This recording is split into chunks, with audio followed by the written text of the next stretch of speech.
Oscar one petrol pump का review.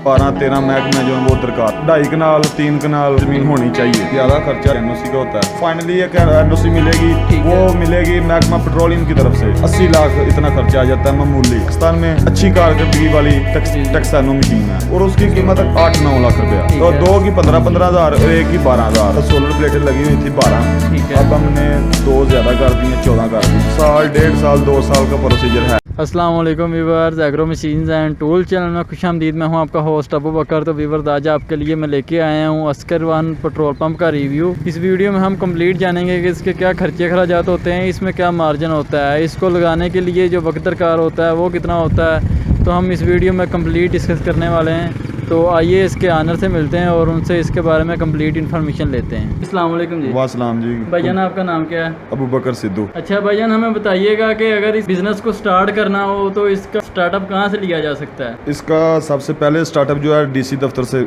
मिलता है, तलका ज़िले से। ठीक है। जो आपका तलका ज़िला वो हमारा जैसे ज़िला ननकाना साहब है। जी जी। हमने जब ये पंप स्टार्ट किया था, सबसे पहले हमने एनओसी डीसी दफ्तर के लिए अप्लाई किया था, इसका लाइसेंस वगैरह। ठीक है। और इसका प्रोसीजर बहुत ज़्यादा लंबा है। ठीक है। इसके लिए 12-13 महकमे जो हैं वो दरकार होते हैं। ठीक है, यानी कि 12-13 महकमों से एनओसी लेनी पड़ती है? जी बिल्कुल। सबसे पहले डीसी के लिए अप्लाई करना पड़ता है। ठीक है। सब महकमों से लेनी पड़ती है, हाईवे वगैरह और महकमा जंगलात, ज़राअत, महकमा नहर, रेलवे। ठीक है। जो भी है ना महकमे हैं, उन सब से 11 महकमे की आगे 3-3 शाखें हैं, उन सब से एनओसी लेना पड़ता है। ठीक है। और यही है प्रोसीजर लाइसेंस वगैरह का। सही। फाइनल एनओसी लेने तक जो वक्त लगता है वो कितना लगता है? 11 माह 12 माह 1 साल लग जाता है? 1 साल तकरीबन इतना लाजमी लग जाता है। ठीक है, 1 साल लग हाँ जी, जाता 1 साल लग जाता है। है। ठीक है। तो एनओसी का ज्यादा प्रॉब्लम होती है। कंस्ट्रक्शन तो आप किसी बड़े ठेकेदार को दे रहे हो, वो तो आपको 10 दिन के अंदर सारी बिल्डिंग तैयार करके दे देगा। सही है। तो जो इसके लिए जमीन दरकार होती है वो हम बता दें, कितनी जमीन दरकार होती है? 2.5 कनाल 3 कनाल 2 कनाल कम से कम इसके लिए आपके पास इतनी ज़मीन होनी चाहिए। ठीक है। तो फिर आपका काम शुरू हो। मेन हाईवे पे जो पेट्रोल पंप होते हैं उनके साथ होटल वगैरह होते हैं। जी जी। और उनके साथ मतलब कि टायर शॉप वगैरह होती है? टायर शॉप वगैरह होती है। और ठीक इसके है। अलावा सर्विस स्टेशन होता है। जी जी। उनके लिए फिर ज़मीन ज़्यादा दरकार होती है। 4 कनाल 5 कनाल 1 एकड़ में भी होते हैं पंप, जो मेन हाईवे रोड पे होते हैं। जो आपका पंप है, कितनी ज़मीन है इसकी? हमारे पंप की ज़मीन है 2.25 कनाल। 2.25 कनाल है? 2.25 कनाल। सही। अच्छा, आप हमें बताएं कि पंप को लगाने के लिए जो फर्स्ट प्रोसीजर होता है वो कंस्ट्रक्शन होती है इसकी? नहीं। वो इसका स्ट्रक्चर होता है? नहीं। सबसे पहला जो प्रोसीजर है ना वो ये एनओसी का होता है। एनओसी का होता है ना? एनओसी के बाद कंस्ट्रक्शन का आता है? एनओसी के बाद आपको एक फाइनली एक एनओसी मिलेगी, वो मिलेगी महकमा पेट्रोलियम की तरफ से। ठीक है। वो जब वो एनओसी देंगे, उनका टारगेट होता है 60 दिन 50 दिन 40 दिन, जितने भी उनका टारगेट होता है। मुख्तलिफ हर कंपनी का अपना अपना असूल है। ठीक है। वो जो टारगेट आपको देते हैं उस टारगेट के अंदर रह के आपने उतनी देर में कंस्ट्रक्शन तैयार करनी होती है। मुकम्मल A to Z सब आपने क्लियर करके देना होता है। ठीक है। अगर भाई आप हमें बताएं कि इसके स्ट्रक्चर को तैयार करने के लिए जो एक्सपेंसेस वगैरह होते हैं वो तकरीबन? इसके लिए सबसे ज़्यादा ज़रूरी तो जो है ना, एक मस्जिद होनी चाहिए। ठीक है। उसके बाद एक ऑफिस होना चाहिए। ठीक है। उसके बाद एक बेडरूम होना चाहिए। ठीक है। उसके बाद एक मैनेजर का ऑफिस होना चाहिए और साथ वॉशरूम होने चाहिए अलग सेपरेट। ये तो है ना अपने इस्तेमाल के लिए। ठीक है। उसके बाद जो इसकी कंस्ट्रक्शन जो हमने कंपनी को देनी होती है जी, उसके लिए कम से कम 70-75 लाख या 80 लाख इतना खर्चा आ जाता है मामूली। मामूल के मुताबिक इतना खर्चा? हाँ, मामूल के मुताबिक सिर्फ कंस्ट्रक्शन, यानी कि जमीन को निकाल के सिर्फ कंस्ट्रक्शन का। ठीक है। यानी कि आपके पास टोटल इसका मतलब जो इन्वेस्टमेंट होनी चाहिए वो तकरीबन 2.5-3 करोड़ रुपया हो तो फिर बिजनेस स्टार्ट कर सकते हैं। इतना होना चाहिए, क्योंकि उसमें 2.5-3 करोड़ में पंप भी तैयार हो जाता है। जी जी। और उसके अंदर जो टैंक होते हैं तेल के, बाद पंपों पे 50,000 लीटर वाले होते हैं, कई पंपों पे 25,000 लीटर वाले होते हैं, कई पंपों पे 60,000 लीटर वाले होते हैं। ठीक है। जो आपके पेट्रोल पंप है वो कितना लीटर के? हमारे पेट्रोल पंप पे 2 टैंक हैं। ठीक है। और दोनों 25,000 के, मतलब टोटल 50,000। हाँ, 25,000 पेट्रोल का और 25,000 डीजल का। इसमें हम इतना 25,000 स्टॉक कर सकते हैं। ठीक है। तो जो मशीनें वगैरह होती हैं वो कहाँ से परचेज करनी पड़ती हैं? मतलब मशीनों का जो खर्चा होता है, मतलब वो बता दें तकरीबन कितना होता है? वो ये भी कंपनी पे डिपेंड करता है। ठीक है। जो PSO कंपनी है ना, वो आपसे NOC में, जब आप पेट्रोलियम का अपने NOC अप्लाई करना है ना, जी जी, उसमें उन्होंने आपसे उतने पैसे ज़्यादा ले लेने हैं। ठीक है। बाद कंपनी वो कहती है आप खुद ले लें मशीनें, जी जी, आप अपनी खुद तैयार करवा लें जिधर से मर्जी। PSO कंपनी खुद मशीन देती है, और वो इनमें मशीनों में बहुत ज़्यादा फ़र्क है। ठीक है। मशीन, एक आम मशीन जो है वो लाख रुपए की भी आ जाती है, ठीक है, 2 लाख की भी, 3 लाख की भी। और जो टक्सैनो मशीन है इस टाइम हमारे पाकिस्तान में सबसे ज़्यादा अच्छी कारकर्दगी वाली टक्सैनो मशीन है। ठीक है। और उसकी कीमत कम से कम 8-9 लाख रुपया।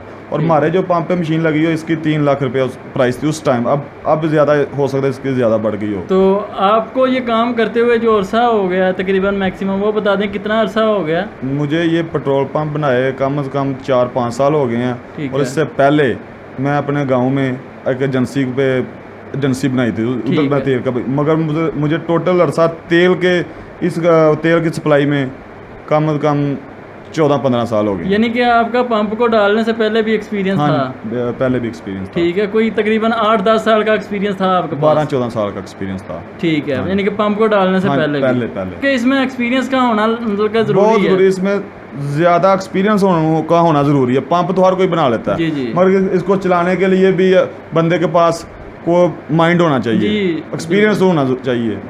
ठीक है। यानी कि शऊर होना चाहिए इसको चलाने के लिए भी, और एक्सपीरियंस का होना जरूरी है। एक्सपीरियंस के बगैर जो है मतलब कि स्टार्टअप नहीं लगाया जा सकता। सही है। आप हमें बताएं कि इस पंप पे जो अमला काम करता है वो कितने लोग हैं? मेरे पास अभी अमला जो है ना, हमारा असल में ना ये देहात का एरिया। ठीक है। हमारा देहात का एरिया, मगर ये मेन आप नहीं बोल सकते। वैसे मोटरवे का रोड है ये ना, सांगला इंटरचेंज का।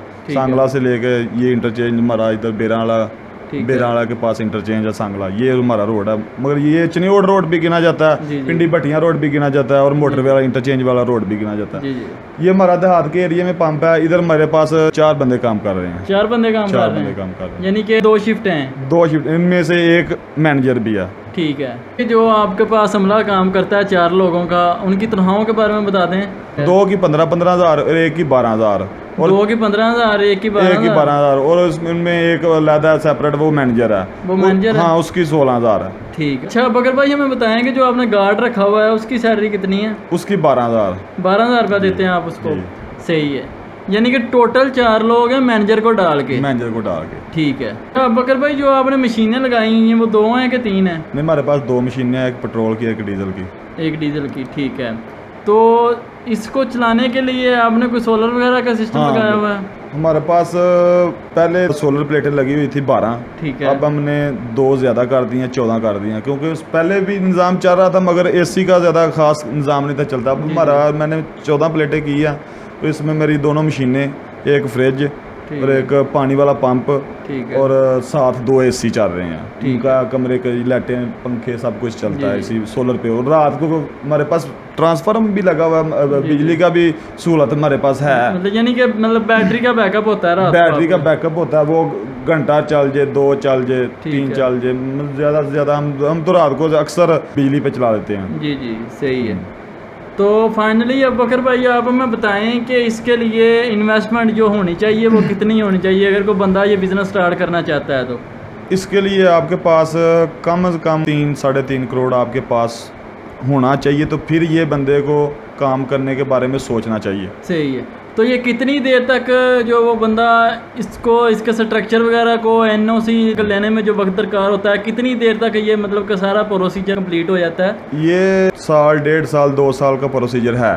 1.5 साल लग जाता है? 1.5 साल लग जाता है। और अगर किसी बंदे की कोई मतलब कि सलाम दुआ अच्छी हो तो फिर मतलब जल्दी हो जाता है काम? पाकिस्तान है, इसमें तो आपको पता ही है सब कुछ चलता है।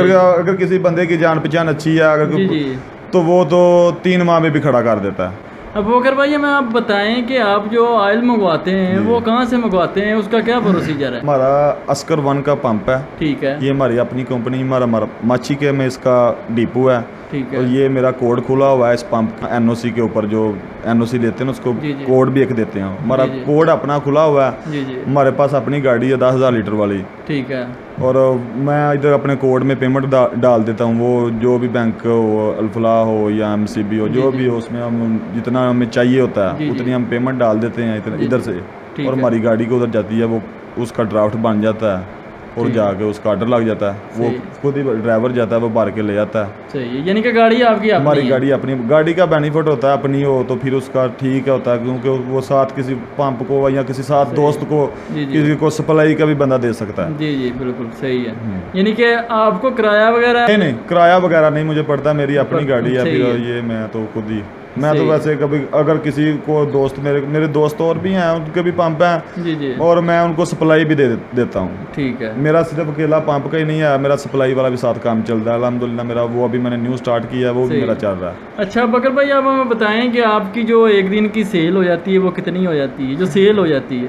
ये मैंने आपको पहले भी बताया था कि हमारा देहात का एरिया, ठीक है, अगर ये सिटी में हो, सिटी का और हिसाब होता है जी जी, बड़े छोटे सिटी में तो देहात की तरह के हिसाब है जी जी, अगर बड़े सिटी में हो आपकी सेल 10,000 लीटर भी हो जाती है, 15,000 लीटर भी, 25,000 लीटर भी हो जाती है। मगर हमारी सेल जो इस टाइम जा रही है ना, इस टाइम हमारी सेल जा रही है तकरीबन 3500 लीटर, 4,000 लीटर, 5,000 लीटर इतनी जा रही है अल्हम्दुलिल्लाह। तो इसमें से जो आपको प्रॉफिट हो जाती है, जो आपका मार्जिन होता है, वो तकरीबन कितना बन जाता है? लीटर में आपको 2.5 रुपये 3 रुपये आपको मार्जिन है इस लीटर में। 1 लीटर में 2.5-3 रुपये मार्जिन होता है, मार्जिन होता है। अगर एक दिन में आपका 5,000 लीटर फर्ज करें आपकी सेल हो जाती है, फिर आपको 10-12,000 15,000 आपको शाम को जो बचत है। अच्छा अगर मैं मंथली सारे खर्चे अखराजात निकाल के, अपना जो आपने अमला रखा हुआ है उनके खर्चे अखराजात निकाल के, मुंशी के खर्चे अखराजात निकाल के, और भी जो भी पेट्रोल पंप पे मतलब एक्सपेंसेस वगैरह होते हैं वो निकाल के जो आपको खाली बचत हो जाती है, वो तकरीबन कितनी हो जाती है एक मंथ की?